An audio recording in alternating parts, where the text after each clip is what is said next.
yang saya hormati, pada kesempatan kali ini kita akan melanjutkan perkuliahan hukum acara perdata, dan ini adalah kali pertemuan kedua ya, sebenarnya kali pertemuan ketiga, tapi kemarin pada sesi sebelumnya saya tidak bisa memberikan perkuliahan karena saya harus memeriksa melakukan kontrol rutin terhadap kondisi mata saya setelah operasi katarak. Nanti kita akan ganti atau reschedule pertemuan yang kemarin sehingga nanti akan bisa tersampaikan materinya secara maksimal.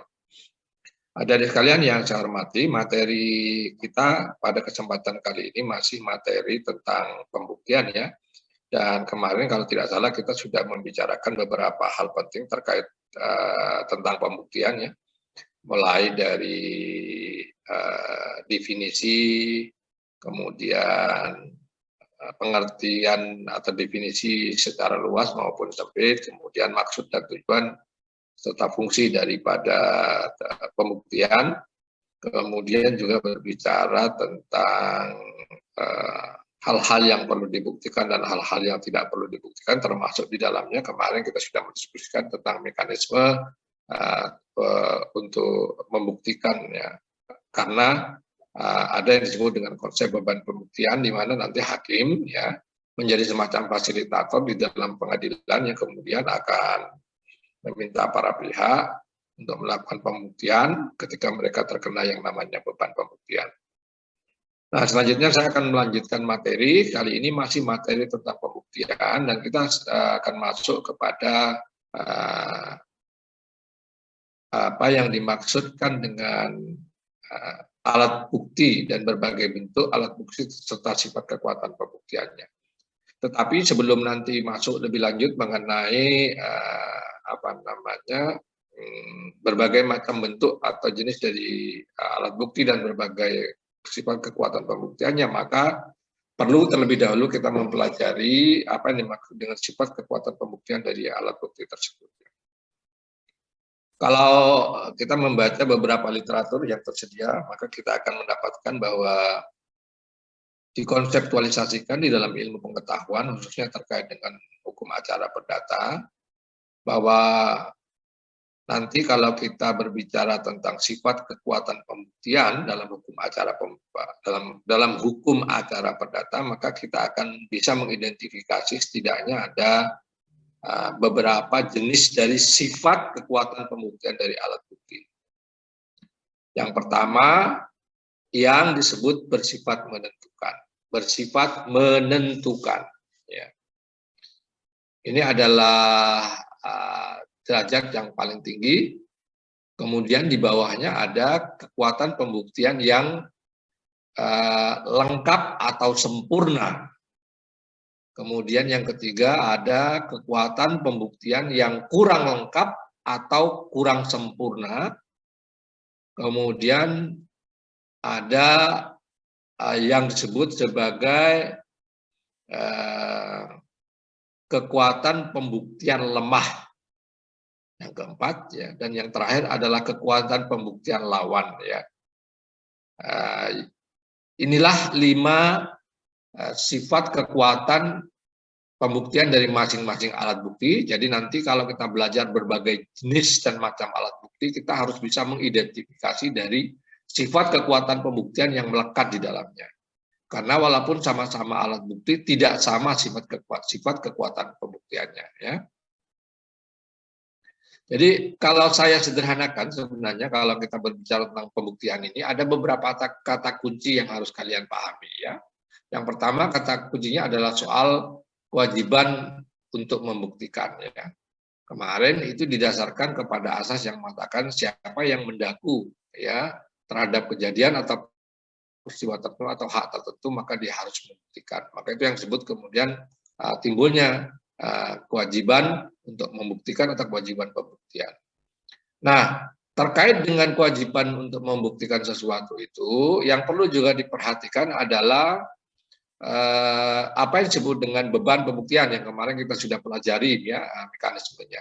Jadi nanti hakim akan membagikan mengenai beban pembuktian itu. Setelah itu kemudian ada yang namanya resiko pembuktian. Ya.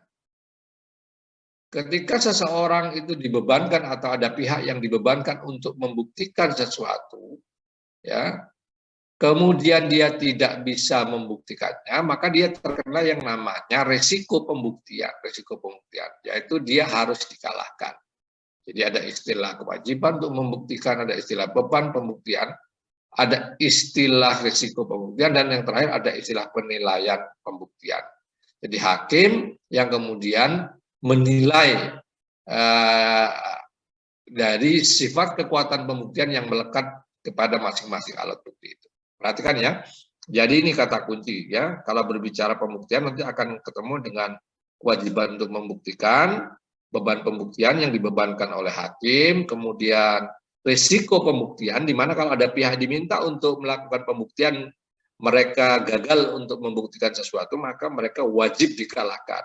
Ya, itu yang disebut dengan risiko pembuktian. Kemudian ada penilaian pembuktian terkait dengan ini tadi, sifat kekuatan yang melekat kepada masing-masing alat bukti yang mempunyai gradasi yang berbeda. Nah, tadi saya sudah mengatakan kepada Anda, kalau kita mencermati ya dalam terkait dengan penilaian pembuktian ya, bahwa ada beberapa jenis sifat kekuatan pembuktian. Jadi kita belum berbicara tentang jenis alat buktinya, tapi sifat kekuatan pembuktian yang melekat kepada masing-masing alat bukti. Yang pertama tadi yang paling tinggi yang disebut dengan kata kuncinya bersifat menentukan. Apa yang dimaksudkan dengan kekuatan pembuktian yang bersifat menentukan? Kekuatan pembuktian yang bersifat menentukan adalah kekuatan pembuktian yang dianggap lengkap dan sempurna sehingga tidak memungkinkan lagi yang namanya pembuktian lawan. Kekuatan pembuktian yang bersifat menentukan adalah kekuatan pembuktian yang dianggap sudah lengkap dan sempurna sehingga tidak memungkinkan pembuktian lawan. Hati-hati ya dengan istilahnya. Definisi tentang kekuatan pembuktian yang bersifat menentukan yang paling tinggi ini menggunakan istilah lengkap dan sempurna. Padahal nanti di bawahnya ada jenis dari alat bukti yang mempunyai sifat kekuatan pembuktian yang lengkap dan sempurna. Di mana bedanya? Nanti kita akan diskusikan. Jadi yang pertama, yang paling tinggi itu adalah kalau di dalam suatu alat bukti, di dalamnya melekat yang disebut dengan sifat kekuatan pembuktian yang bersifat menentukan. Bersifat menentukan ini artinya tidak lengkap, sempurna, dan tidak memungkinkan bukti lawan. Ya. Sehingga kalau diajukan alat bukti jenis ini, karena di dalamnya mengandung sifat pembuktian yang menentukan, maka dengan diajukannya bukti yang bersifat menentukan ini, peristiwa yang disengketakan harus dianggap pasti kebenarannya. Peristiwa yang disengketakan harus dianggap pasti kebenarannya. Contohnya apa? Kalau kita melihat berbagai macam alat bukti, contohnya adalah sumpah desesoir. Ya, sumpah desesoir ini disebut dengan istilah sumpah menentukan. Sebentar lagi kita akan belajar mengenai berbagai bentuk atau macam atau jenis dari alat bukti. Salah satunya adalah sumpah, dan di dalam sumpah itu ada disebut dengan sumpah desesoir. Kemarin kalau tidak salah saya sudah menyampaikan kepada Anda ya secara ringkas, bahwa kalau kurang alat bukti atau tidak ada alat bukti yang lain, kemudian untuk untuk menyelesaikan sengketa itu disebut digunakanlah mekanisme sumpah desesoir atau sumpah menentukan. Ya, di mana kalau ada pihak yang kemudian diminta untuk bersumpah, kemudian dia bersumpah, maka dia harus dimenangkan. Ya, tidak usah dilihat kemudian apakah dia berbohong dengan sumpah itu dan seterusnya. Jadi ini adalah kekuatan pembuktian yang bersifat menentukan. Ya. Yang kedua di bawahnya adalah kekuatan pembuktian yang lengkap dan sempurna. Apa yang dimaksudkan dengan kekuatan pembuktian yang lengkap dan sempurna itu? Kekuatan pembuktian yang lengkap dan sempurna yaitu kekuatan pembuktian yang memberikan kepastian yang cukup bagi hakim. Ya, kekuatan pembuktian yang memberikan kepastian yang cukup bagi hakim. Sehingga kalau didasarkan kepada alat bukti yang diajukan, ya, peristiwa yang diajukan harus dianggap sudah pasti atau benar, kecuali jika ada bukti lawan yang kemudian membuktikan ketidakbenaran peristiwa tersebut. Jadi yang kedua itu yang di bawahnya menentukan itu adalah lengkap dan sempurna. Yang pertama tadi disebut menentukan itu lengkap dan sempurna juga, sehingga tidak memungkinkan pembuktian lawan. Lalu apa bedanya? Perhatikan kalau di sini bedanya adalah kalau yang bersifat menentukan itu sudah tidak dimungkinkan yang namanya pembuktian lawan. Sebaliknya, kalau yang lengkap dan sempurna, ya, walaupun ketika diajukan itu harus dianggap sudah pasti dan benar kebenaran suatu peristiwa, tetapi kalau ada bukti lawan, ya, kemudian bukti lawan tersebut bisa menunjukkan ketidakbenaran peristiwa yang diajukan pihak lawan berdasarkan alat bukti, maka ya kekuatan inilah yang membedakan sifat kekuatan pembuktian yang lengkap dan sempurna dengan yang bersifat menentukan. Contohnya kalau di dalam buku-buku literatur itu disebutkan misalnya adalah terkait dengan diajukannya alat bukti yang disebut dengan akta otentik. Jadi kalau diajukan alat bukti yang dalam bentuk akta otentik ya harus dianggap sudah pasti dan benar oleh hakim. Ya. Kecuali ada bukti yang kemudian bisa ditunjukkan, bukti lawan yang kemudian bisa membuktikan ketidakbenaran peristiwa yang diajukan oleh pihak lawan melalui bukti otentik tersebut. Jadi ini yang kedua, bedanya adalah kalau yang menentukan itu sudah tidak mungkin yang namanya bukti lawan diajukan, sedangkan kalau yang lengkap dan sempurna masih memungkinkan yang disebut dengan bukti lawan diajukan. Ini derajat yang kedua di bawahnya. Yang ketiga yang disebut dengan sifat kekuatan pembuktian yang kurang lengkap atau kurang sempurna.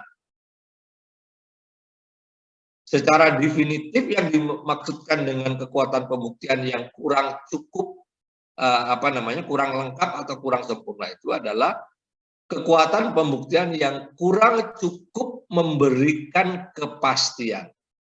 Ya, kurang cukup memberikan kepastian mengenai peristiwa yang diajukan untuk dibuktikan.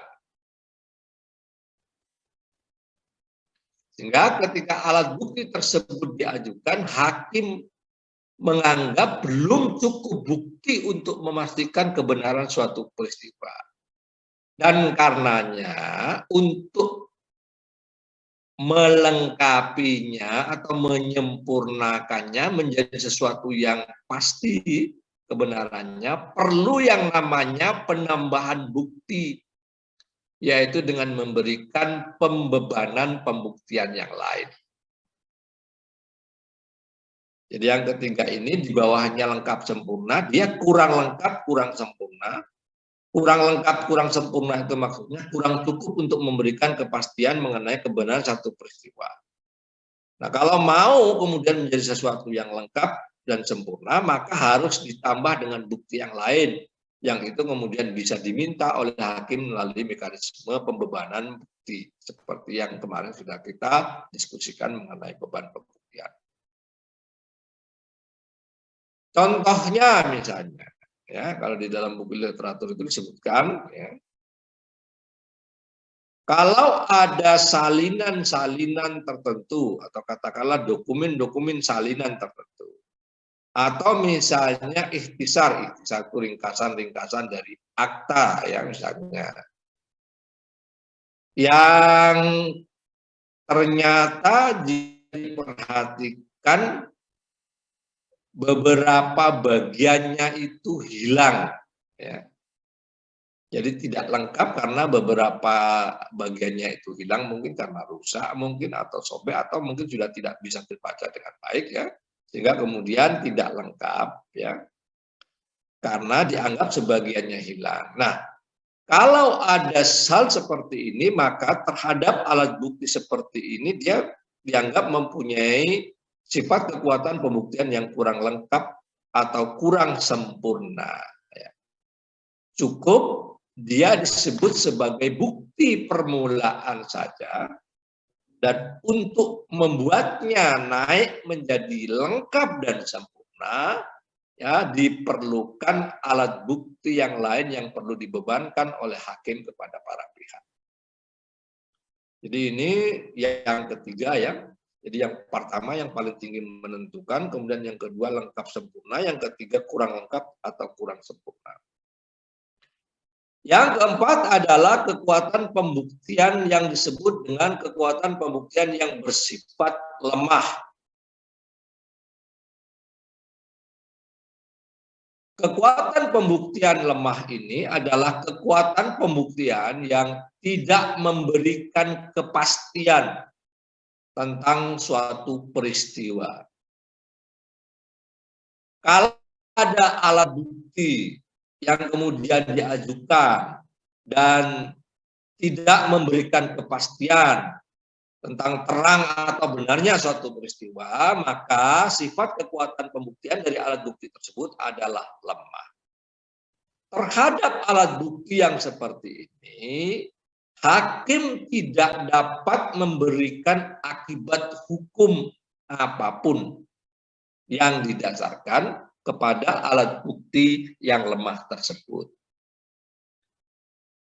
Kalau ada pihak yang kemudian mengajukan alat bukti yang lemah ini, yang dianggap tidak memberikan kepastian tentang kebenaran suatu peristiwa, maka alat bukti yang lemah tersebut harus ditolak. Ya, ini yang keempat, ya.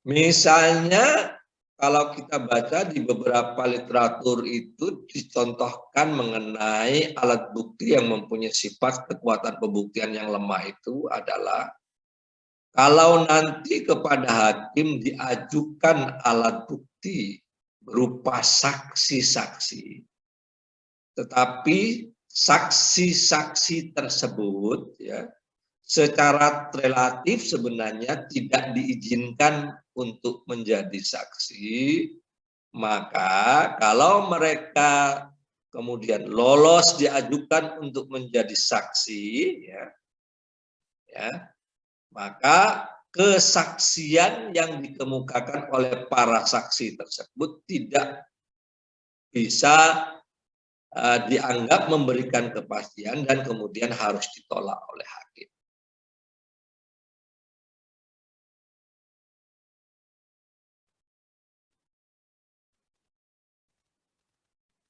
Yang berikutnya adalah yang disebut dengan kekuatan pembuktian lawan.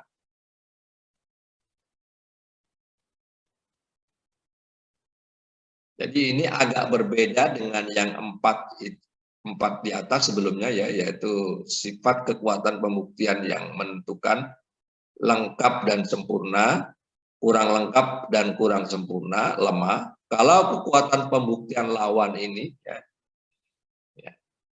adalah kekuatan pembuktian dari alat bukti yang melumpuhkan pembuktian dari pihak lawan.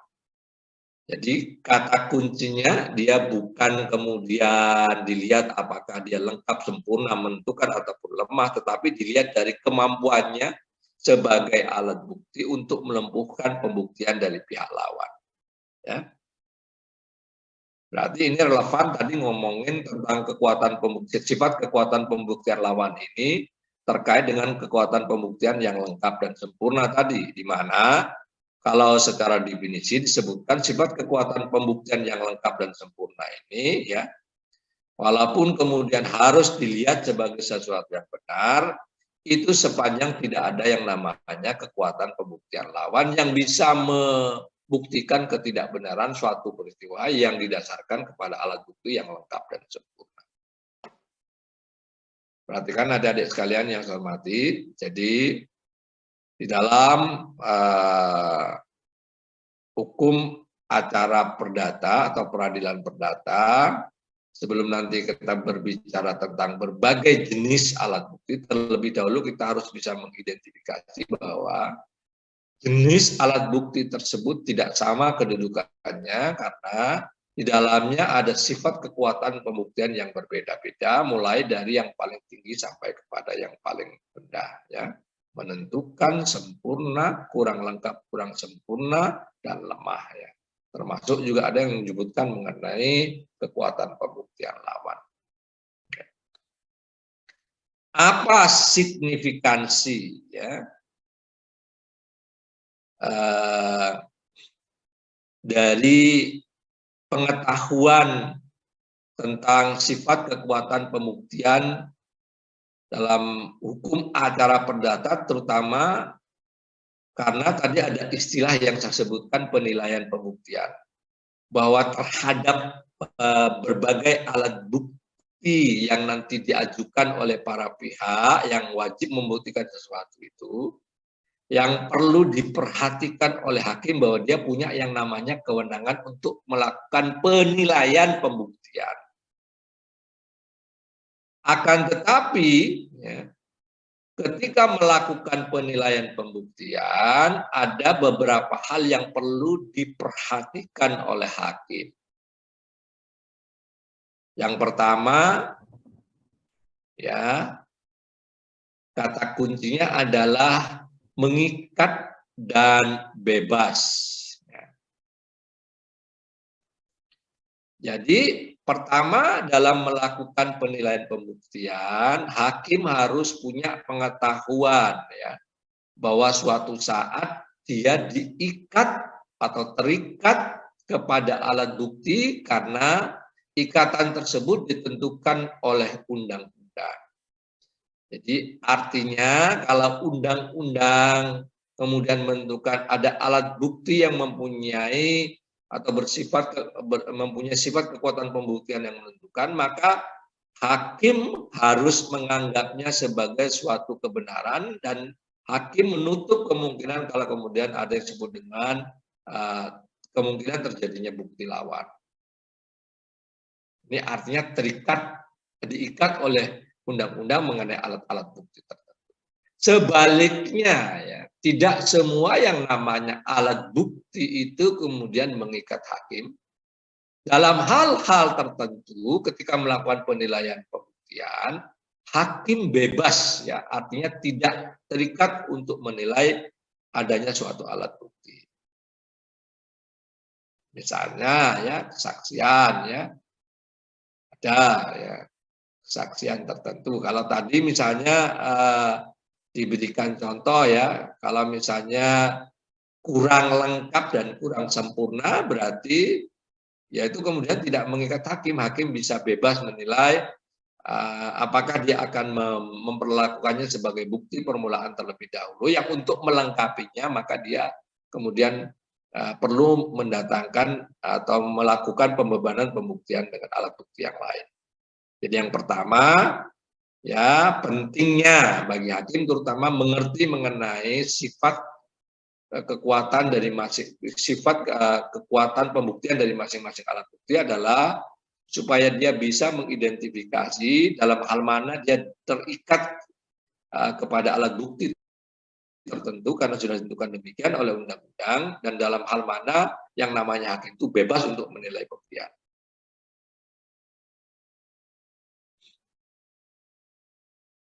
Yang kedua, karena itu yang pertama tadi soal terikat dan bebas, yang kedua hakim harus mengetahui ya kalau berbicara tentang arti penting dari sifat kekuatan pembuktian harus mempunyai pengetahuan mengenai sifat kekuatan pembuktian dari alat bukti yang diatur di dalam undang-undang.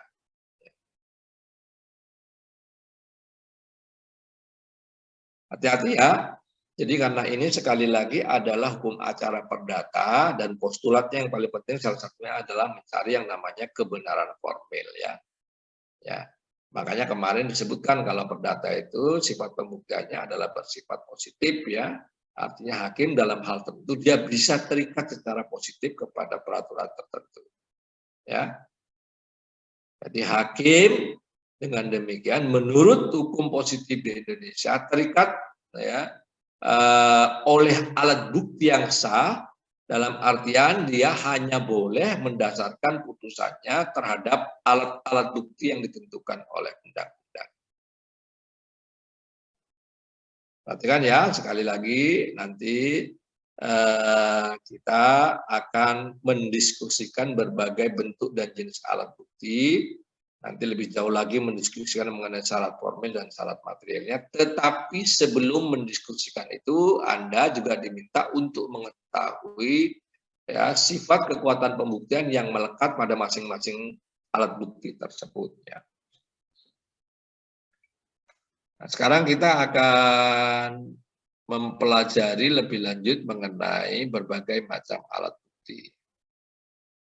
Adik-adik sekalian yang saya hormati, ya, berbagai macam alat bukti yang akan saya sampaikan atau kita pelajari di dalam materi hukum acara perdata ya adalah berbagai macam alat bukti yang disebutkan di dalam undang-undang ya.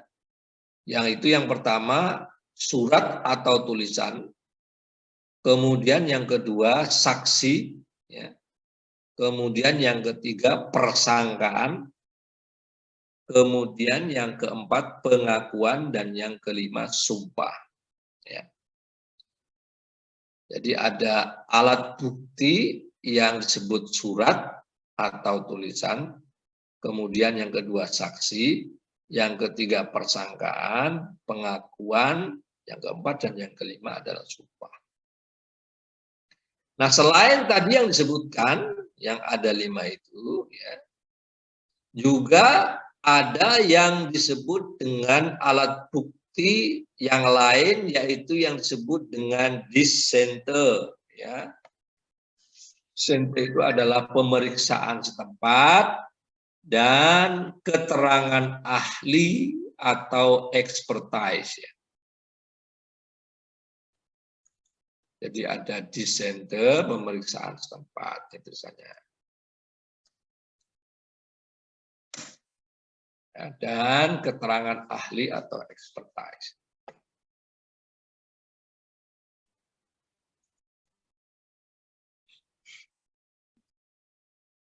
Nah, sebelum kita masuk lebih jauh mendiskusikan tentang berbagai macam alat bukti, yaitu alat bukti yang disebutkan di dalam undang-undang, ya, saya akan menyampaikan juga kepada Anda, tadi saya sempat membaca kembali salah satu literatur, ya, karena ini penting disampaikan untuk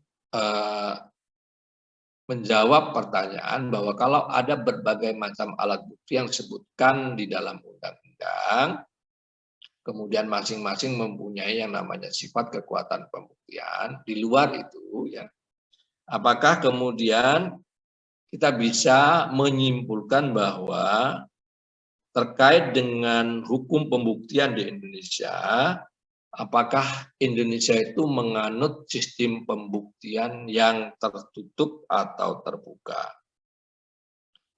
Tertutup maksudnya kalau sudah disebutkan berbagai macam alat bukti yang terdapat di dalam undang-undang, itu berarti hanya itu yang dianggap sah. Ya, apakah Indonesia menganut model tertutup eksklusif seperti itu, atau sebenarnya Indonesia itu menganut terkait hukum pembuktian, kecenderungannya menganut kepada sistem terbuka terkait dengan alat-alat bukti. Ya. Nah, ini saya akan sampaikan ya, Karena ini bisa muncul ya dalam diskusi mengenai alat-alat bukti ya. Kalau kita perhatikan perkembangan terakhir ini, jadi walaupun sudah disebutkan berbagai macam alat bukti di dalam peraturan perundang-undangan atau dalam undang-undang, namun ya perkembangan sistem hukum pembuktian di Indonesia menunjukkan bahwa kecenderungannya sekarang adalah menuju ke arah terbuka. Ya, jadi walaupun disebutkan berarti di dalam undang-undang bukan tidak mungkin kemudian ada alat-alat bukti yang lain yang itu kemudian dianggap legitimate untuk memberikan penjelasan mengenai atau membantu untuk mendeskripsikan mengenai kebenaran suatu peristiwa. Ya. Tidak cuma di Indonesia, ya. Di beberapa negara yang menjadi induk Indonesia misalnya, seperti negara yang menganut civil law, seperti Belanda misalnya, juga terjadi perkembangan sistem hukum pembuktian ke arah yang lebih terbuka. Artinya ke arah yang lebih terbuka tersebut, ya, dalam hukum pembuktian, ya, jenis alat buktinya yang bisa diajukan itu tidak lagi yang hanya disebutkan secara definitif ataupun enumeratif di dalam undang-undang. Artinya ya kebenaran ya yang ingin dibuktikan ya dari suatu peristiwa tidak hanya diperoleh dari alat bukti tertentu saja, yaitu yang disebutkan tadi dalam undang-undang, karena itu tadi disebut tertutup, kalau tidak bisa dari tempat lain, akan tetapi dapat diperoleh dari alat bukti apa saja, asalkan ia memiliki kemampuan untuk menerangkan suatu hal atau keadaan berkaitan dengan perkara yang sedang diputus atau ditangani. Ya. Jadi perhatikan ya. Jadi nanti kalau ada pertanyaan, Indonesia itu terkait dengan alat bukti menganut sistem tertutup atau terbuka, sekarang mengarah kepada sistem terbuka sebagaimana juga yang menjadi tren di dalam dunia saat ini. Nah itu karena memang yang namanya alat-alat bukti saat ini, terutama alat bukti modern itu ya, sudah berkembang sedemikian rupa ya. Misalnya kalau dulu kita membayangkan alat bukti dalam bentuk surat atau tulisan, kita membayangkan hanya ada surat atau tulisan dalam bentuk yang printed ya. Tapi sekarang sudah ada yang namanya bukti elektronik dalam bentuk tulisan ya, yang bisa dalam bentuk misalnya data elektronik ya, berkas-berkas elektronik dan segala bentuk sistem komputer yang dapat dibaca. Nah, penegasan bahwa Indonesia sekarang hukum pembuktiannya mengarah kepada sistem terbuka, ya, itu semakin nyata karena sudah ada yang namanya undang-undang tentang informasi dan transaksi elektronik. Ya. Jadi dengan undang-undang tentang informasi dan transaksi elektronik ini semakin tegas bahwa sistem hukum pembuktian di Indonesia mengarah kepada sistem pembuktian yang terbuka. Ya.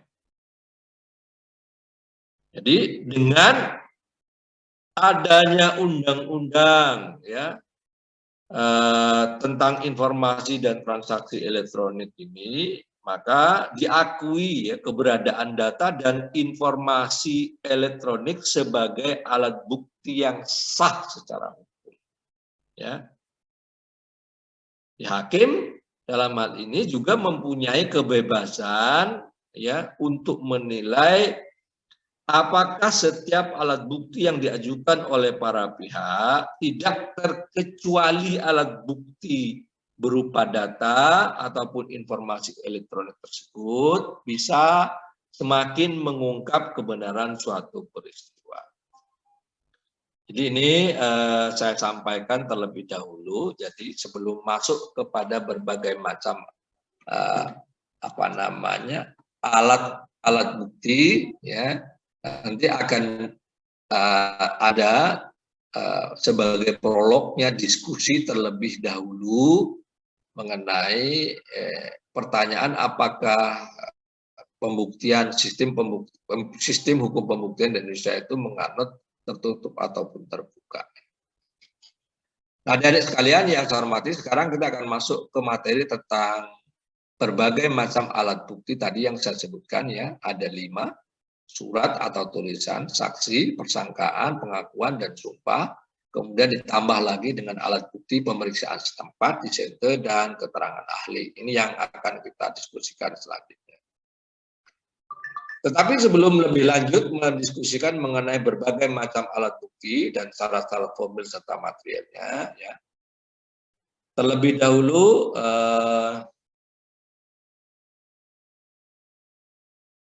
saya ingin mengemukakan berbagai konsep yang diajukan oleh para ahli. Ya.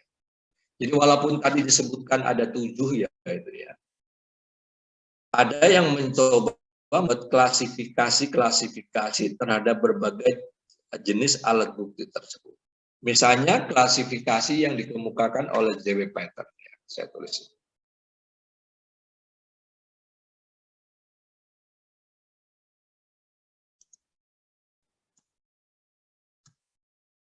Ya, dicat, diperhatikan J.W. Paton. Nah, J.W. Paton ini ketika dia melihat berbagai macam alat bukti seperti yang tadi saya sebutkan, ada 5+2 tadi itu ada 7, kemudian membuat klasifikasi mengenai alat bukti ke dalam 3 kelompok. Menurut Paton, dengan demikian kita bisa melihat bahwa yang namanya alat bukti itu ada 3 kalau dikelompokkan. Yang pertama yang disebut dengan alat bukti oral, ya, atau alat bukti yang bersifat lisan. Jadi kita mulai bayangkan, ya, sekarang kalau alat buktinya itu adalah alat bukti yang bersifat lisan, itu kira-kira apa? Ya, kalau dari yang tadi saya sebutkan berarti kemungkinannya adalah kesaksian, ya, atau saksi. Itu alat bukti lisan karena nanti kesaksian itu disampaikan secara lisan. Kemudian ada yang namanya sumpah tadi, ya. Salah satunya adalah sumpah disesuaikan atau berbagai macam bentuk sumpah yang nanti juga ada.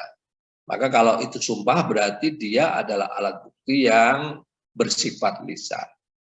Kemudian juga ada pengakuan. Nah, ini pengakuan ini juga tadi saya ingin menyampaikan dia termasuk kategori yang bersifat menentukan. Jadi yang pertama, kalau 7 itu dibuat klasterisasi atau klasifikasinya menurut J. Paton, yang pertama ada yang disebut dengan alat bukti oral. Kemudian yang kedua ada yang disebut dengan alat bukti dokumentari. Dokumentari atau alat bukti dalam bentuk tertulis ataupun lisan. Ya. Kalau ini berarti nanti alat buktinya adalah alat bukti yang mungkin berupa dokumen-dokumen, termasuk akta dan lain sebagainya. Ya. Jadi ini adalah klasifikasi kedua, ya. Kemudian yang ketiga ada yang disebut dengan alat bukti material. Alat bukti material ini yaitu alat bukti yang wujudnya berupa benda-benda fisik atau konkret selain alat bukti tertulis. Misalnya kalau ada gambar ataupun foto, ya, ada peta, ya, itu maka dia termasuk dalam kategori alat bukti material, yaitu alat bukti yang berwujud benda-benda fisik ataupun konkret. Jadi ini klasifikasi yang dikemukakan oleh J.W. Paton yang mencoba, ya, membagi 7 alat bukti tersebut menjadi 3 klaster yaitu alat bukti oral, alat bukti dokumentari, yaitu alat bukti tertulis atau surat, dan alat bukti material. Selain itu, ya, ada juga yang mencoba membedakan, ya, sebenarnya juga membuat klasterisasi sama seperti job pattern, membedakan alat bukti, ya, menjadi 3 dengan melihat 3 pembedaan di antaranya. Yang mengemukakan tentang ini adalah Sir Ronald Barrow, ya. Sir Ronald Barrow. Ya. Orang ini membedakan alat bukti, ya, kalau tadi pattern membuat klasterisasi atau klasifikasi, tapi kalau Sir Ronald Barrow ini kemudian mencoba membedakan alat bukti ke dalam 3 bentuk. Yang pertama, yang dia sebut dengan istilah original evidence. Kopikan di ini, ya, di chart ini. Pertama, yang dia sebut dengan istilah original evidence. Kemudian yang kedua, yang dia sebut dengan primary evidence.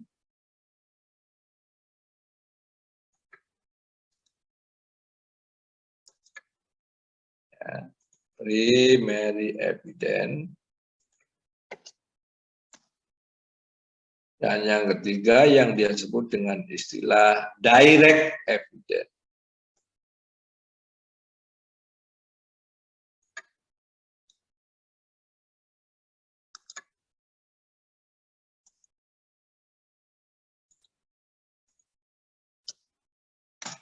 Ini salah satu konsep yang dibuat oleh Sir Ronald Barrow yang mencoba membedakan, ya, alat bukti itu menjadi 3, yang disebut dengan original evidence, yang kedua primary evidence, dan yang ketiga direct evidence. Apa yang dimaksudkan dengan original evidence?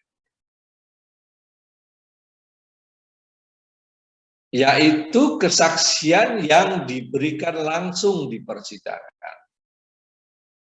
Berarti kita juga bisa menyimpulkan bahwa kalau ada konsep original evidence, yaitu kesaksian yang diberikan langsung di persidangan, ada juga yang disebut dengan demikian dengan istilah unoriginal evidence.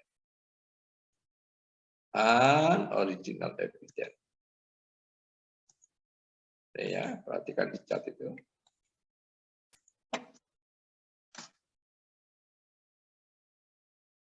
Jadi ada kesaksian yang diberikan secara langsung di persidangan, ya. Nanti kalau orang itu nanti datang memberikan kesaksian secara lisan dan langsung di persidangan, maka itu termasuk dalam kategori original evidence. Tetapi kalau ada istilah original evidence, berarti nanti akan ada istilah unoriginal evidence, ya, artinya yang tidak disampaikan secara langsung. Ya.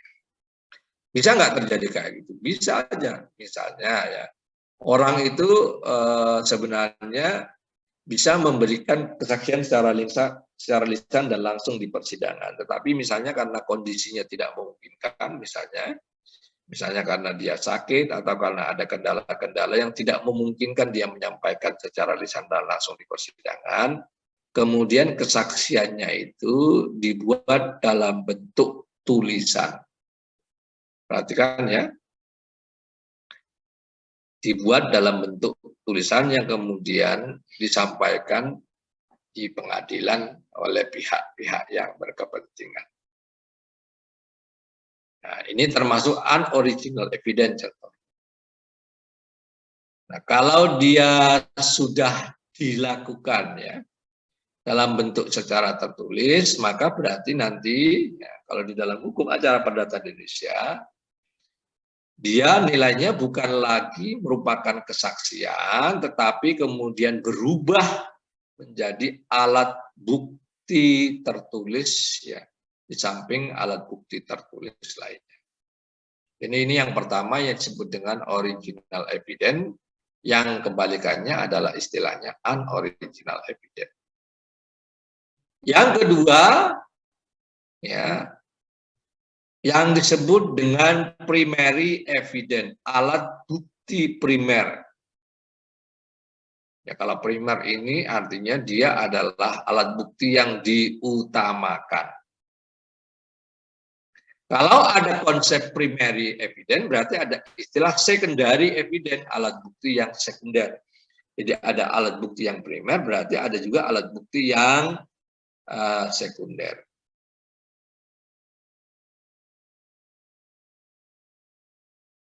Ya. Jadi sangat mungkin suatu saat di dalam persidangan untuk membuat jernih kebenaran suatu peristiwa diperlukan yang namanya alat bukti primer. Ya. Misalnya perlu didatangkan saksi, ya, atau perlu diselesaikan atau dipungkasi dengan alat bukti tertentu. Tetapi bukan tidak mungkin kemudian kalau ada alat bukti primer yang diperlukan itu tidak ada, lalu dicarilah yang namanya alat bukti sekunder.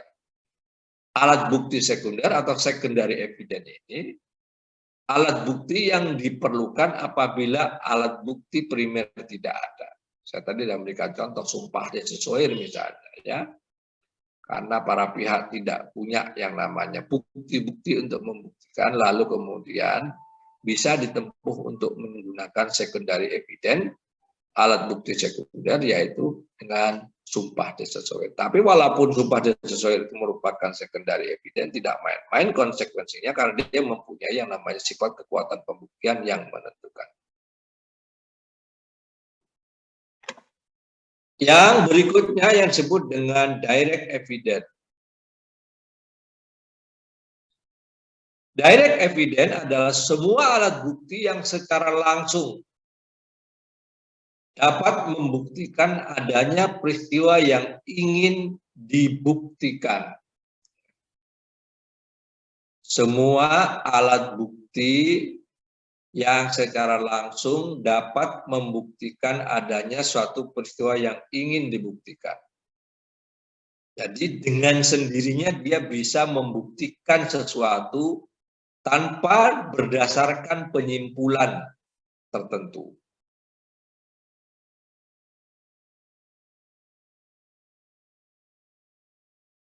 Misalnya, ya, pengakuan. Kalau ada orang yang kemudian mengaku, ya berarti ya nggak usah disimpulkan. Itu berarti membuktikan sesuatu kebenaran peristiwa tidak perlu berdasarkan penyimpulan. Jadi itu yang disebut dengan direct evidence, alat bukti yang secara langsung dapat membuktikan adanya peristiwa. Ya, nanti kita mempelajari di dalam konsep pengakuan itu ada beberapa variannya. Misalnya saya digugat kemudian punya hutang kepada orang, pihak penggugat kemudian menyatakan bahwa saya mempunyai hutang kepada yang bersangkutan. Ya, saya mengakui, ya. Tapi pengakuan saya tidak bersifat penuh, hanya mengaku sebagian saja. Pada bagian saya mengaku mempunyai hutang, iya saya akui. Tetapi pada bagian yang lain, saya tidak mengaku, misalnya pada materi gugatan yang mengatakan bahwa hutang saya jumlahnya sampai sekarang yang dimanifestasikan oleh saya misalnya 200 juta. Saya mengatakan tidak 200 juta misalnya. Jadi sudah tinggal 100 juta karena yang 100 juta sudah dibayar oleh saya. Ini artinya membuat pengakuan, tapi pengakuan tidak keseluruhan.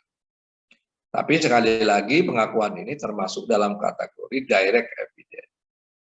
Nah, kalau yang indirect evidence berarti setelah ada bukti yang langsung, tentu saja ada bukti yang tidak langsung. Nah, kalau bukti yang tidak langsung apa? Misalnya berarti yang berdasarkan penarikan kesimpulan. Ya, penarikan berdasarkan kesimpulannya. Pokoknya kalau nggak perlu membuat kesimpulan tertentu, based evidence itu directly itu berarti itu direct evidence. Kalau yang indirect berarti masih ada unsur penarikan kesimpulannya. Apa misalnya nanti kita akan belajar alat bukti yang disebut dengan persangkaan. Dari penamaannya aja sudah kita bisa simpulkan begitu ya. Kalau masih nyangka-nyangka itu kan berarti menyimpul-nyimpulkan, mengasumsikan sesuatu. Makanya ini kalau disebut ada yang namanya indirect evidence, maka di dalamnya itu yang termasuk dengan yang disebut dengan alat bukti berupa persangkaan. Adik-adik sekalian yang saya hormati, ya sampai di sini kita sudah belajar mengenai sifat kekuatan pembuktian tadi. Termasuk kita juga sudah belajar apa arti pentingnya buat hakim, dan kita juga sudah belajar mengenai diskusi tentang apakah hukum pembuktian di Indonesia itu menganut sistem tertutup atau sudah mengarah kepada terbuka.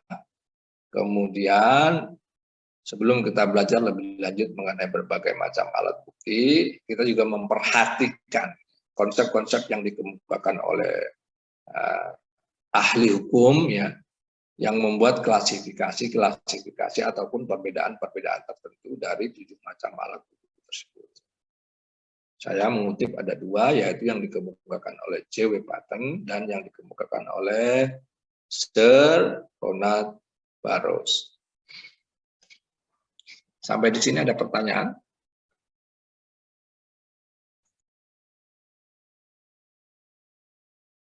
Oke, kalau tidak ada saya lanjutkan. Sekarang kita akan mendiskusikan kepada berbagai macam alat bukti. Tadi saya sudah menjelaskan bahwa setidaknya nanti kita akan mendiskusikan ada 7 macam alat bukti ya, yang akan kita pelajari, ya, yang diatur di dalam undang-undang ya. Nah, sekarang kita akan mulai mendiskusikan satu persatu. Yang pertama yaitu alat bukti dalam bentuk surat atau tulisan. Nah, sebelum kita mendiskusikan mengenai syarat formil dan syarat material yang diperlukan ya, terkait alat bukti, ya, maka terlebih dahulu kita perlu mengetahui apa yang dimaksud dengan alat bukti tulisan atau alat bukti surat tersebut.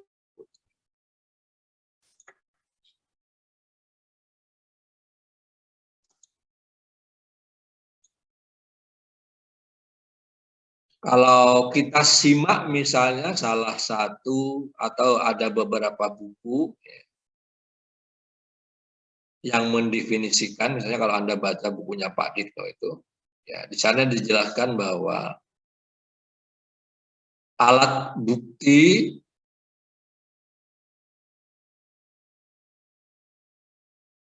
surat atau tulisan itu adalah segala sesuatu yang memuat tanda bacaan yang dimaksudkan untuk mencurahkan isi hati atau untuk menyampaikan buah pikiran seseorang dan nanti akan digunakan sebagai pembuktian. Sebaliknya dengan demikian kita bisa mengatakan bahwa segala sesuatu yang tidak memuat tanda baca ya, atau meskipun memuat tanda baca tetapi tidak mengandung buah pikiran, maka tidak termasuk dalam pengertian alat bukti tertulis atau surat. Jadi kata kuncinya ada tanda baca tertentu ya.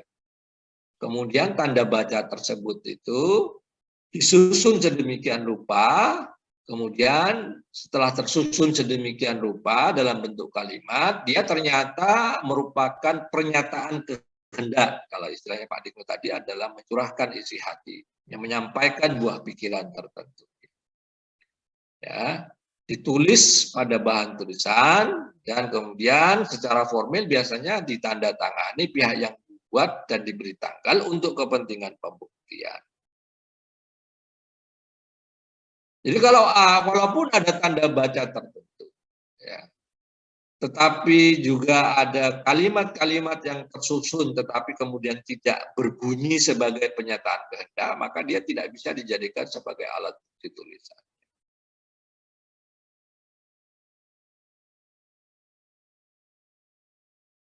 Jadi ini definisi mengenai alat bukti surat ya, atau tulisan yang disampaikan oleh Pak Diko. Bahkan kalau Anda membaca beberapa definisi di buku lain itu memang kelihatan aneh ya kalau kita dengarkan untuk zaman seperti sekarang. Karena sekarang kalau kita membayangkan mengenai alat bukti tulisan itu, ya, dengan perkembangan teknologi kita akan merasakan ya, bahwa perkembangan mengenai tanda baca ataupun kalimat itu juga bisa ekspresinya tidak cuma sekedar dalam bentuk tulisan-tulisan yang baku ya, tapi kadang-kadang juga disampaikan dalam bentuk saya tidak tahu apakah itu masih termasuk dalam kategori tanda baca tertentu, emotikon tertentu. Jadi kalau sekarang orang membuat misalnya percakapan di WA itu, ya, kalau Anda ingin menyatakan saya sedang tertawa, Anda perlu menuliskan saya sedang tertawa atau cukup Anda mengklik emotikon yang menunjukkan gambar tertawa misalnya. Itu juga adalah pernyataan kehendak sebenarnya. Apakah itu juga bisa disebut sebagai alat bukti tulisan karena itu disampaikan di sela-sela tulisan ya. Yang kemudian secara implisit juga menunjukkan adanya pernyataan kehendak tertentu. Cuman kalau nggak ada pilihan-pilihan yang lain yang memang kita repot ya. Kalau misalnya Anda punya Instagram itu kan hanya ada pilihan like ya. Kalau suatu ketika misalnya di laman Instagramnya teman Anda itu, ya ada kawan memberitakan kematian orang tuanya, ya, atau kematian pacarnya, atau kematian orang yang dicintai, kemudian Anda mengkliknya. Itu berarti pernyataan klik itu konteksnya apa? Jadi kliknya itu sebagai pertanda Anda turut bersimpati, ya berduka cita, atau Anda juga menyatakan senang karena orang yang dicintainya itu meninggal dunia. Karena di situ hanya terpilih ikon like. Dari sekalian yang saya hormati itu definisi tentang surat, alat bukti surat ya. Jadi misalnya kalau Anda baca di beberapa buku itu memang menggambarkan definisi itu dibuat pada zamannya, sementara sekarang kalau kita berbicara tentang tanda baca atau cara mengekspresikan pernyataan kehendak dalam bentuk tulisan itu sangat mungkin kemudian tidak dalam bentuk tanda baca, tapi dalam bentuk apa namanya dalam bentuk gambar-gambar tertentu yang mungkin disisipkan ya di tengah tulisan-tulisan itu, dan itu bisa bermakna lebih jelas untuk memberikan pernyataan kehendak daripada tulisan-tulisan yang murni. Tapi misalnya kalau Anda baca di salah satu buku misalnya disebutkan bahwa kalau mendefinisikan tentang surat itu adalah suatu benda, bisa kertas, kayu, atau daun lontar ya, yang memuat tanda-tanda baca yang dapat dimengerti dan menyatakan pikiran yang diwujudkan dalam satu surat. Nah, ini kan membayangkan orang mendefinisikan tentang daun lontar itu zaman kapan? Mungkin itu zaman batu. Nah, sekarang saya tidak akan berpanjang, jadi itu kurang lebih kalau kita berbicara tentang alat bukti surat atau tulisan, tadi yang penting ada tanda baca tertentu. Tanda baca tertentu itu kemudian bisa dibaca merupakan pernyataan kehendak tertentu. Kemudian dimaksudkan untuk sebagai pembuktiannya. Itu dilihat dari biasanya di situ ada penanggalan dan penandatanganan yang disampaikan oleh orang yang membuatnya.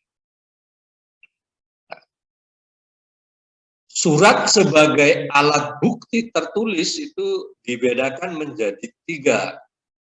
Jadi surat sebagai alat bukti tertulis ya, dibedakan menjadi 3, yaitu yang disebut dengan akta otentik, yang kedua akta di bawah tangan, dan surat yang bukan akta yang dikenal dengan surat secara sepihak. Jadi surat sebagai alat bukti itu ada yang disebut dengan akta otentik, ada yang disebut dengan akta di bawah tangan, dan yang ketiga surat yang bukan akta yang disebut dengan surat secara sepihak.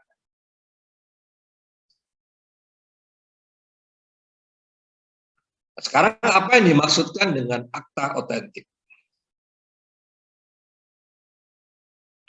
Akta otentik adalah akta yang dibuat oleh atau di hadapan pejabat yang diberikan kewenangan terhadap hal tersebut.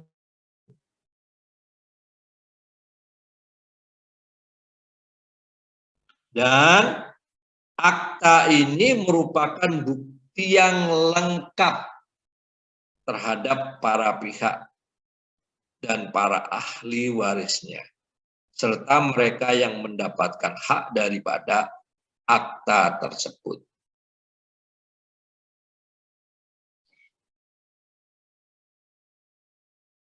Perhatikan, akta otentik adalah akta yang dibuat oleh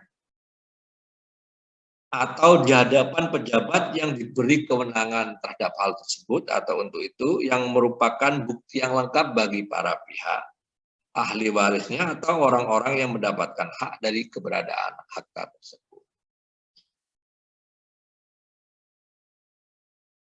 Adik-adik sekalian yang saya hormati, mungkin sebagian dari kita sering berpikir kalau ngomongin soal akta otentik itu kita langsung terasosiasi seolah-olah yang bisa membuat akta otentik itu adalah hanya notaris.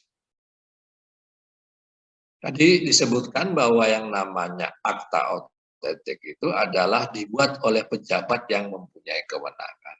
Jadi nggak cuma notaris, siapapun sebagai pejabat yang mempunyai kewenangan untuk membuat akta tersebut, ya, maka dia bisa membuat yang namanya akta otentik selain notaris. Ya, misalnya kalau Anda melihat akta nikah, ya, akta nikah itu tentu saja dibuat dan ditandatangani oleh pegawai pencatat nikah dari kantor urusan agama atau catatan sipil bagi yang non-muslim. Atau kalau misalnya Anda melihat ada yang namanya sertifikat hak atas tanah, itu juga akta otentik, tetapi akta otentik yang dibuat dan ditandatangani oleh pejabat yang mempunyai kewenangan, yaitu pejabat pada kantor Pertanahan Nasional atau PPN. Termasuk juga akta otentik itu, ya, antara lain adalah putusan pengadilan. Jadi putusan pengadilan itu, ya, misalnya putusan ataupun penetapan itu juga termasuk dari produk pengadilan yang dibuat oleh pejabat yang berwenang, karena itu dia masuk sebagai atau bisa dikategorikan sebagai akta otentik dan seterusnya dan seterusnya. Jadi jangan kemudian kalau mendengar istilah akta otentik itu asosiasinya hanya semata-mata kepada notaris. Pokoknya asal dia pejabat dan dia mempunyai kewenangan untuk membuat akta otentik tersebut, maka apa yang dibuat oleh pejabat yang berwenang itu bisa disebut sebagai akta otentik. Sekarang kita masuk kepada syarat formil dan syarat material.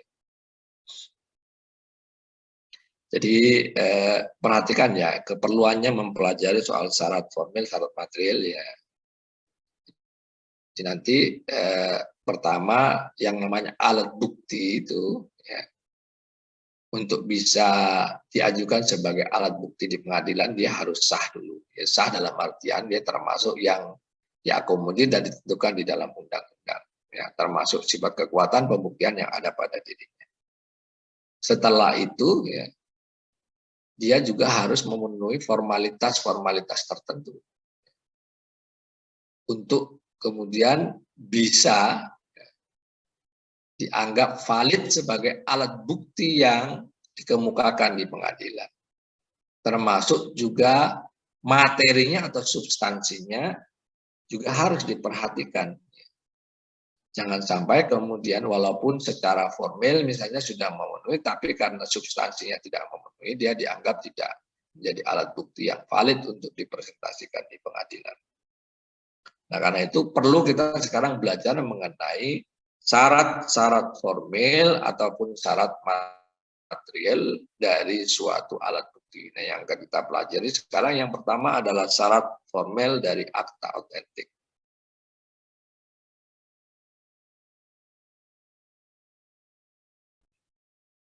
Yang pertama, syarat formil dari suatu akta otentik adalah pada prinsipnya bersifat partai.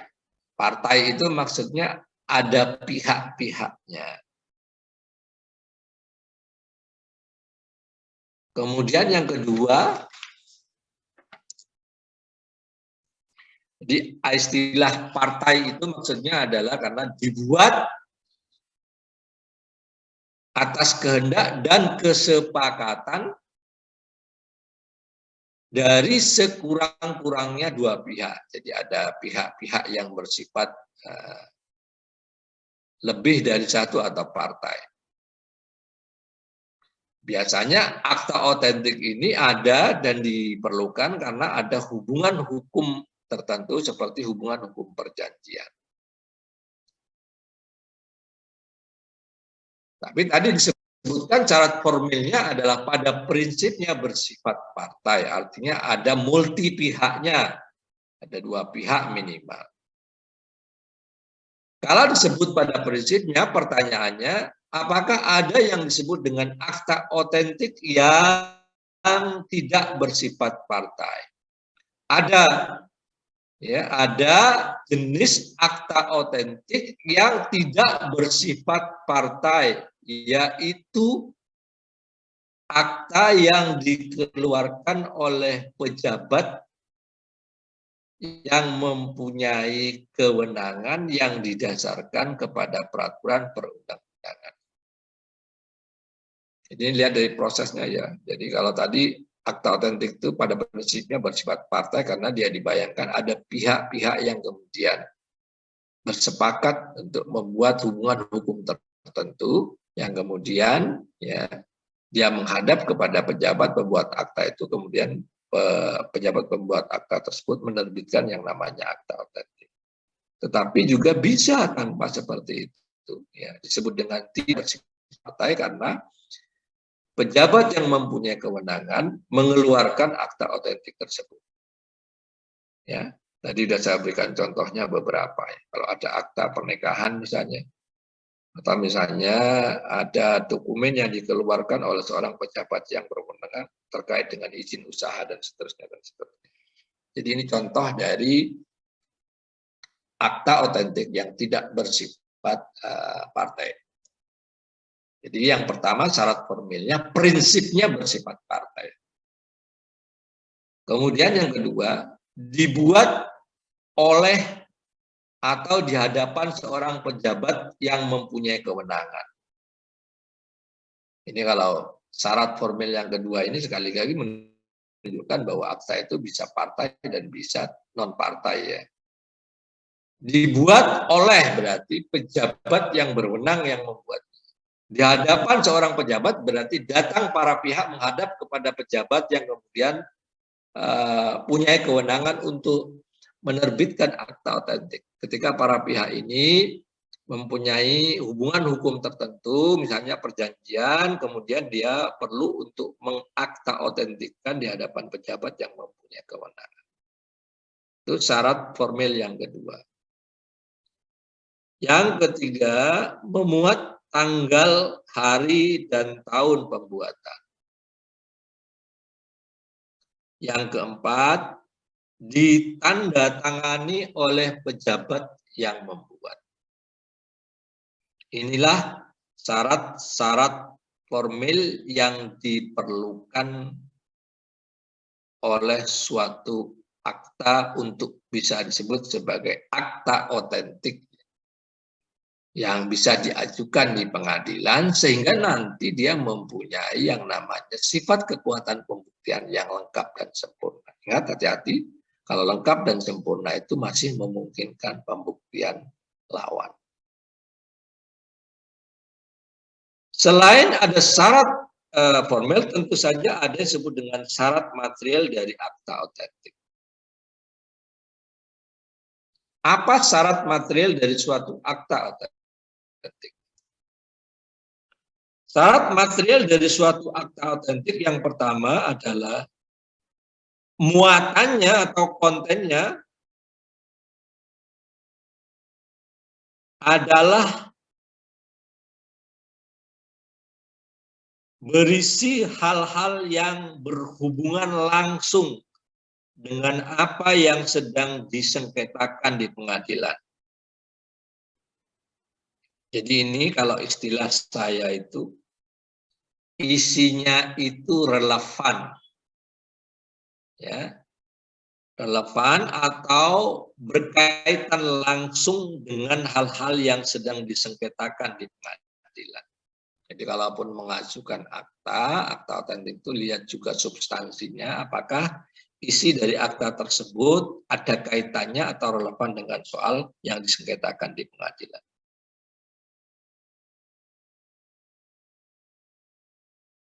Dengan kata lain kita bisa menyimpulkan kalau seandainya ada akta otentik yang dikemukakan tapi kontennya atau muatannya atau substansinya tidak sesuai dengan apa yang disengketakan, walaupun dia akta otentik, secara material berarti syaratnya tidak terpenuhi karena dia tidak relevan dengan pokok perkara.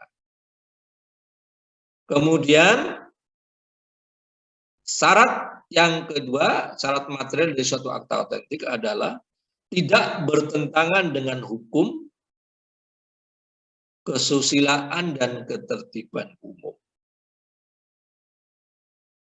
Jika ada materi yang terdapat di dalam suatu akta otentik yang bertentangan dengan hal-hal tersebut, maka kalau kita mendasarkan kepada ketentuan tentang kausa yang diharamkan atau hal-hal yang tidak diperbolehkan, dengan demikian yang namanya akta tersebut secara material tidak mempunyai kekuatan dan tidak mempunyai nilai pembuktian.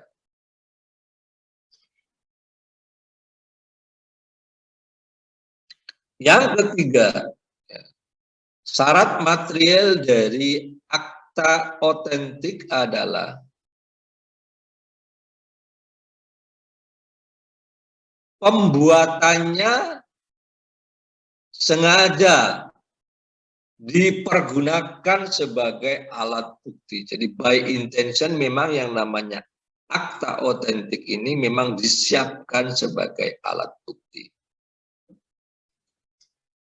Perhatikan, kita sedang mendiskusikan mengenai syarat formil dan syarat material dari salah satu alat bukti surat atau tulisan yang disebut dengan akta otentik.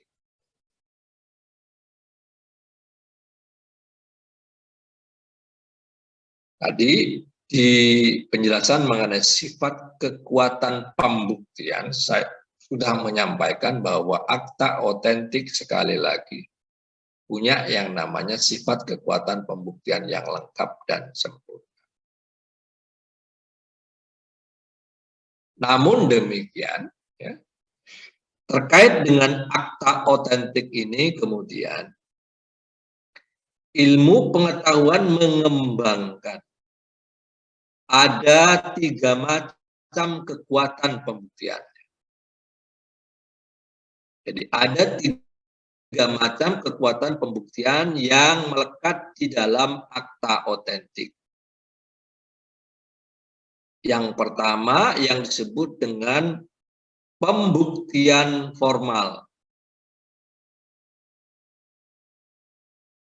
Yang dimaksudkan dengan pembuktian formal artinya bahwa akta otentik itu merupakan pembuktian di antara para pihak bahwa mereka sudah melaksanakan apa yang tertulis di dalam akta. Jadi pokoknya kalau sudah ada akta itu berarti sudah menjadi bukti formil yang menunjukkan bahwa para pihak sudah melaksanakan apa yang tertulis di dalam akta. Kemudian yang kedua, pembuktian material. Jadi 3 macam kekuatan pembuktian yang terdapat di dalam akta otentik. Pertama, pembuktian formil. Yang kedua, pembuktian material.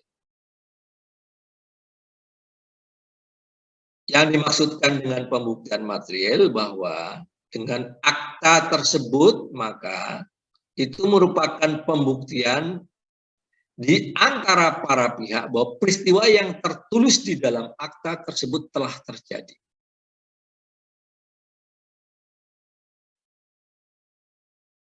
Dan yang ketiga, yang disebut dengan pembuktian mengikat.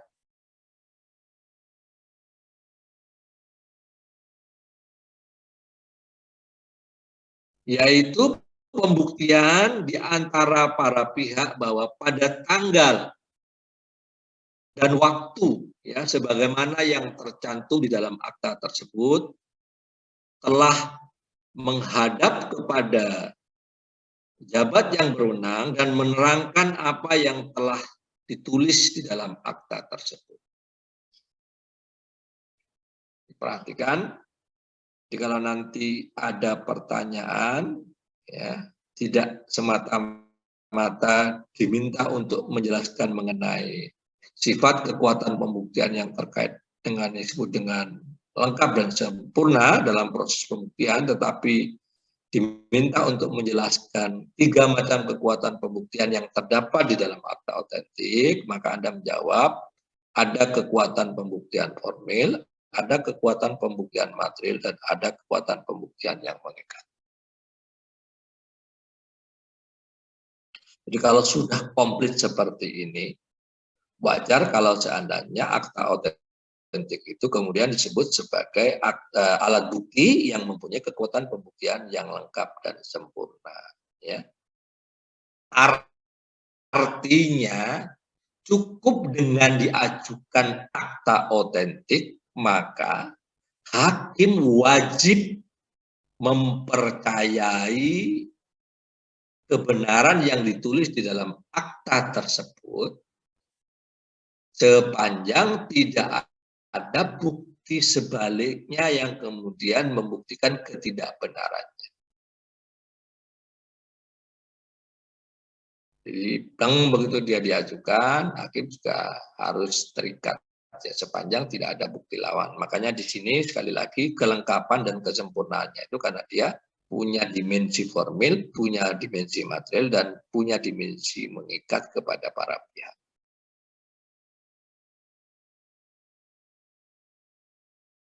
Hadirin sekalian yang saya hormati, bagaimana kalau seandainya suatu akta yang diasumsikan mempunyai pembuktian yang sempurna dan mengikat itu ternyata bisa disangkal dengan bukti lawan.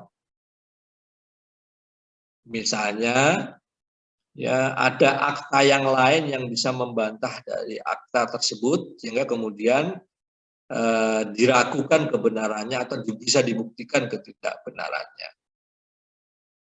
Jadi bisa dilihat misalnya apakah benar dari aspek formal akta yang diajukan dari materialnya ataupun dari aspek kemengikatannya.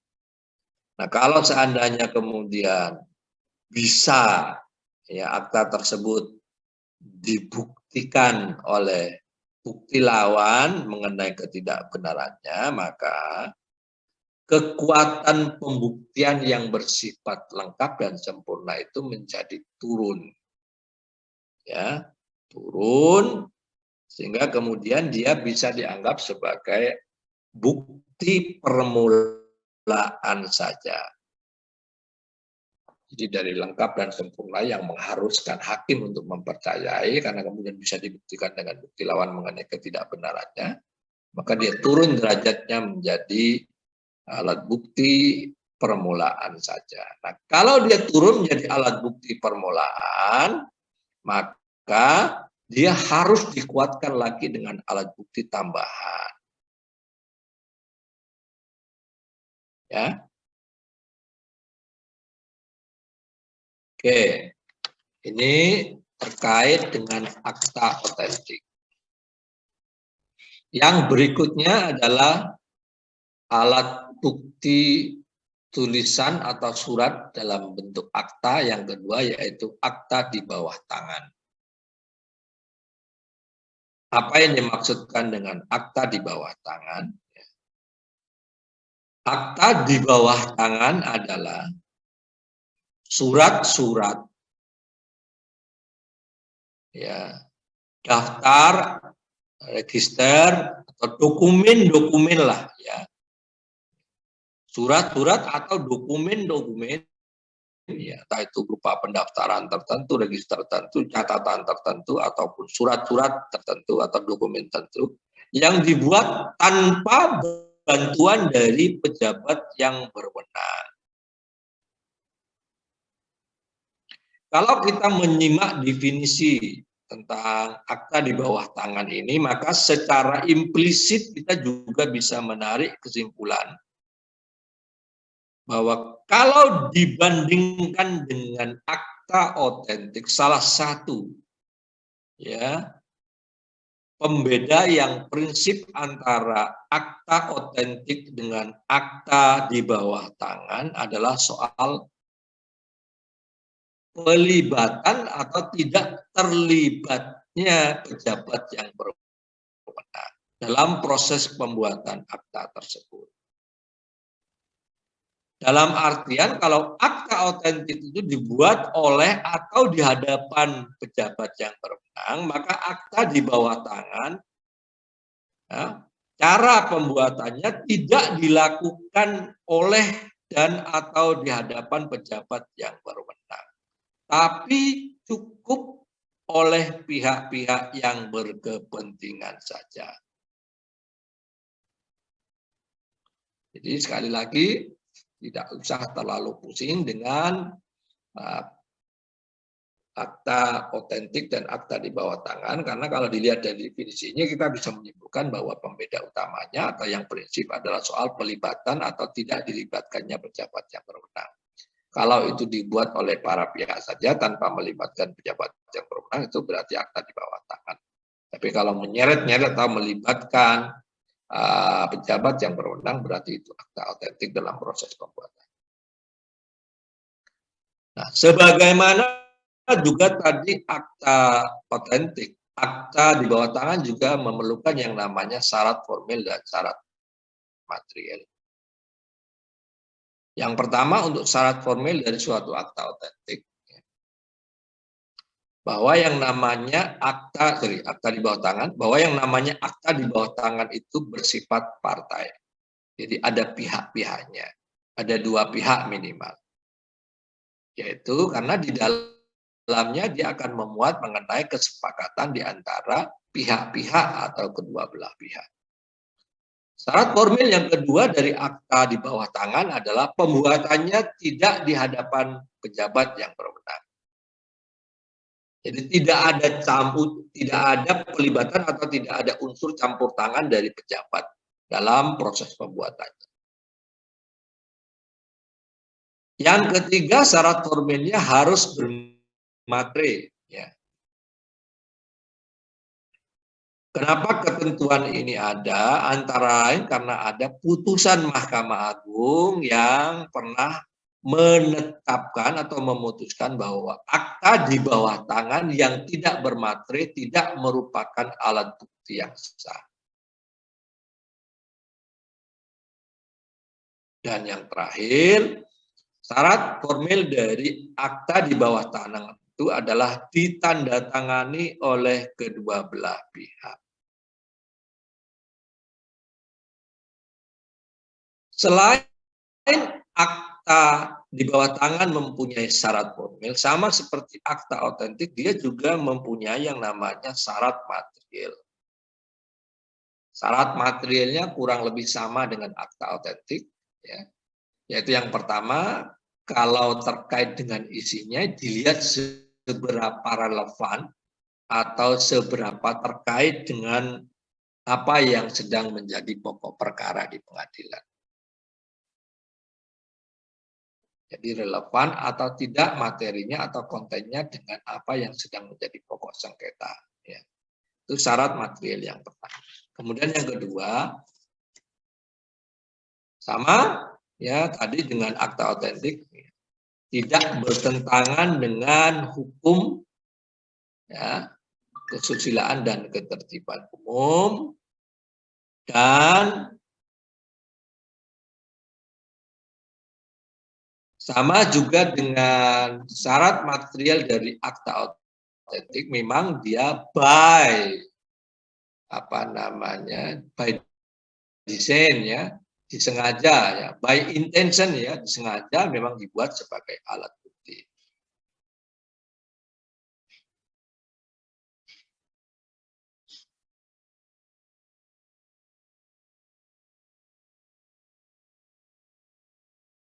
Jadi sekalian yang saya hormati, sebelum saya mengakhiri perkuliahan, saya akan menyampaikan terkait dengan kekuatan pembuktian akta di bawah tangan, ya, perlu ditegaskan bahwa nilai atau sifat kekuatan pembuktiannya adalah sama dengan akta otentik sepanjang isi dan tanda tangan itu diakui oleh pihak lawan. Jadi kalau pihak lawan mengatakan, oh ini isinya benar yang kita sepakati bersama dan ini tanda tangan juga tanda tangan kami misalnya, maka itu setara nilainya dengan akta otentik. Namun demikian juga sama sebenarnya seperti dengan akta otentik ya. Kalau ada kemungkinan-kemungkinan untuk mempersoalkan mengenai beberapa hal, misalnya ya, ada isinya yang bertentangan dengan hukum, tadi materinya, kemudian dalam proses pembuatannya itu ada unsur paksaan atau ada unsur penipuan, ya. Kemudian isi dan tanda tangan ya, disangkal oleh pihak lawan, maka dia sama seperti akta otentik tadi, ya, turun derajatnya menjadi bukti permulaan. Nah, kalau dia seandainya adalah bukti permulaan saja, maka dia perlu disempurnakan dengan alat bukti yang lain.